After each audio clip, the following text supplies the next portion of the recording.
What's up YouTube, Barcode here. Today I'm bringing you another Heir of Light video. There's been a lot of discussion in chat about how to rune monsters, what runes to keep. This video is going to be mainly about that. I just want to clear the air so that everyone knows who watches this video and watches all of my videos how to rune, how to optimally keep runes that you might not think could be good, such as Havoc with speed and there's no crit rate or anything like that. So this video is going to be about that. Just a quick note, there is a new event out that came out today, the daily refund event. Pretty much all you need to do every day is spend the right amount of energy, gold, and carrots every day. You claim your 3 here, 1 2 3, and then it's a running tally. It goes all the way up to May 25th, so you have plenty of time to complete it. You get 3 every day, which it doesn't show that my 3 are done, which is kind of weird. It did earlier, but now it doesn't. But anyway, so you go all the way up to 40, you collect these rewards. It's actually a really good event and probably the best event that it's had so far. So grats to you, Game Evil, for putting out a good event finally. So 3 epic stones, 4-star evolved stone, carrots, summon stones, a skill bun, 5 summon stones, 500,000 gold, and then the light and dark, which, you know, I'll probably just get a light Gretel.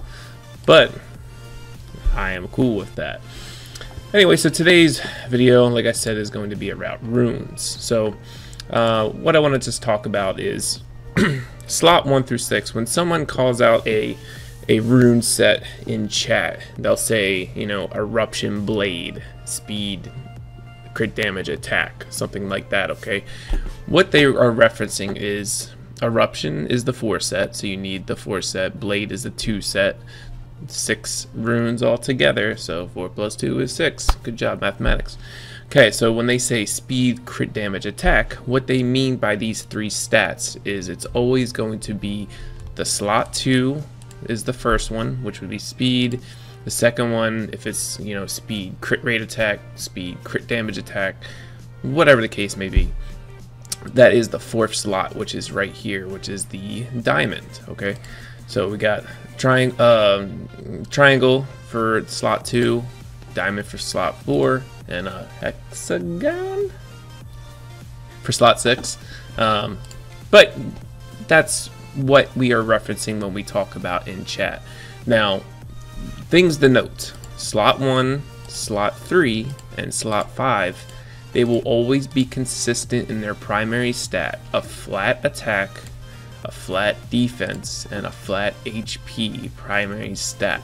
Okay, in slot 2, slot 4, and slot 6, we do not want flat stats unless it's speed in slot 2, and percentages are just overall much better at level 60, getting the benefit of your percentage of your base stats and everything. Okay, so slot 2, you can either do speed flat stat or attack percentage, defense percentage, HP percentage. Okay, those are the things you want to look for in slot 2.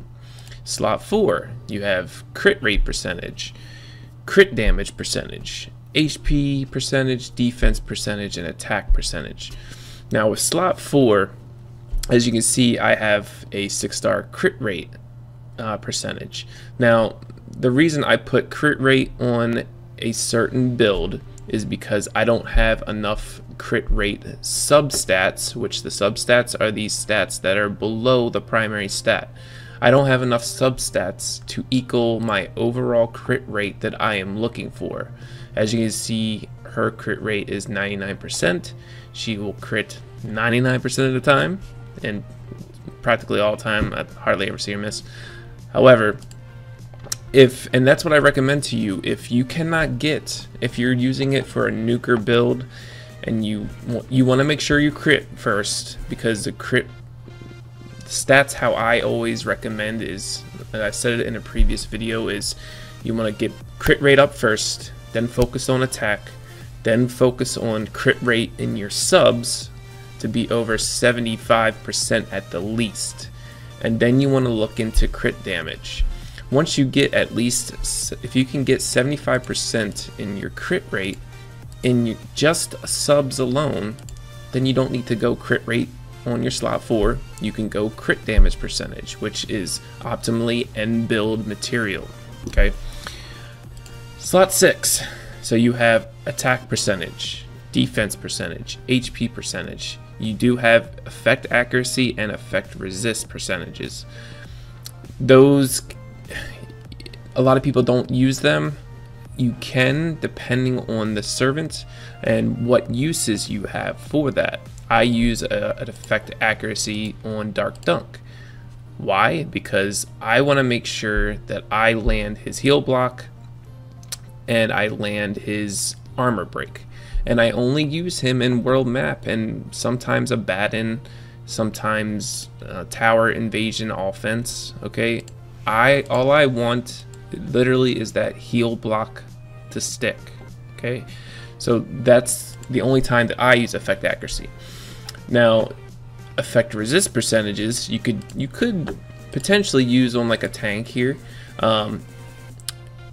The substats of that effect resist primary stat rune, I would hope that you have super high HP and defense percentages in the substats to only use that, and then that way you don't have to look for effect resist percentages in the subs of any of your other runes, because you'll have high effect resistance from that. You get 63%, I believe, just like in HP and defense. I could be wrong, but I'm pretty sure that is. And you already start out with 15, so you're already pretty close to maxing out his effect resist. So if you have great subs in that last slot, you can use that. And then you can build, you can, with these 1, 3, and 5 slots, you can maximize your HP percentages, defense percentages, and build that way.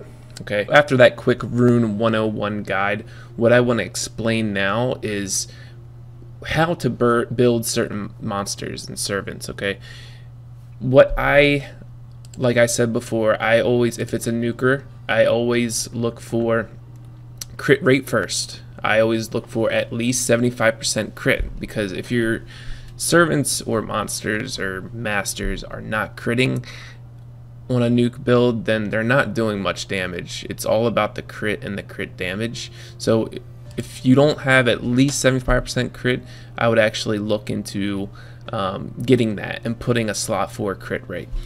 So after you get that 75% crit rate, then you want to look into attack. If you could go straight crit damage if maybe it's a speed nuker, something like that. But attack and crit damage kind of correlate together. So when you're looking for runes and you have subs and you got the crit rate, then you want to always look for attack percentages or crit damage, etc. Unless it's a speed nuker, like Dark Lucian is. She has speed scaling on her second skill, speed scaling on her third skill. So I look for more speed, which 211 on the speed nuker is pretty good. My Dark Wiggly is my fastest right now, which is 126. However, I can get that because he's an ignore defense monster. He doesn't need crit and crit damage. So what I do is I just look for the highest speed substats that I can. See, for a damage dealer, I have no attack here. It's just speed because I have attack in these 2 slots, and he one-shots tanks in PvP. So I don't really, I'm okay with this current build right now. But all I want him to do is get that first turn to get the first combo so that their tank dies. For different builds that aren't ignore defense, that don't crit and just are based off of attack, you need that crit rate, okay? And then you need the crit damage, and then you need attack, and then last, depending if it's a speed nuke or not a speed nuke, then you need speed. Overall, late game, every single rune for a nuker should be, I'll take for example this last slot. Okay, every single rune that you can should be attack, crit rate, crit damage, speed, and then the last 2 maybe survivability or accuracy depending on the monster, HP and defense. That would be the best rune they can get. If it's attack, crit rate, HP percentage, crit damage, speed, and defense percentage, that would be your optimal rune to get. However, did I sell this rune because I don't have every single optimal rune? No. So just because a rune doesn't look like it could be good, and I'll explain this in a little bit, you don't necessarily just want to sell it right off the bat. You could use it as a broken set like I've talked about before. So for supports or healers, you know, it really just depends, but most of them you really want to go eruption and skill, or eruption and life, or whatever the case may be. And then you know, for healers specifically, and even most supports, you want to go speed in slot 2 so they can get that heal up as quick as possible for your team. In this game currently, you know, the slot 4 and slot 6 is kind of debatable. I like preferably to go HP in slot 4 and slot 6 for pretty much everyone, because there's a lot of defense buffs. And everybody has an attack, a defense break in this game practically. So defense is kind of lackluster if you're a support or a damage dealer, because everybody has an armor break. For tanks, that's a different story. You want to get their resist up as high as you can go, but that's it. Like I said, I'll go over tanks in just a second. Supports, you know, like for Lucian or for, you know, Dark Dunk, it's always, and you see how this is a beast set. It's because it's a broken set. I have my 4-set eruption for my speed. I don't really need anything else. So I have this 5-star max speed that doesn't have crit, doesn't have crit damage. So when you were farming floor 10 and this beast rune drops and it's a speed slot, you know, it's a speed slot 2, and you're like, oh, that's great. And then you look at the subs and it's like, ooh, effect accuracy, ooh, resist, ooh, defense. Okay, I guarantee you 9 out of the 10 people here would sell it. However, I saw accuracy, I saw resist, I saw defense.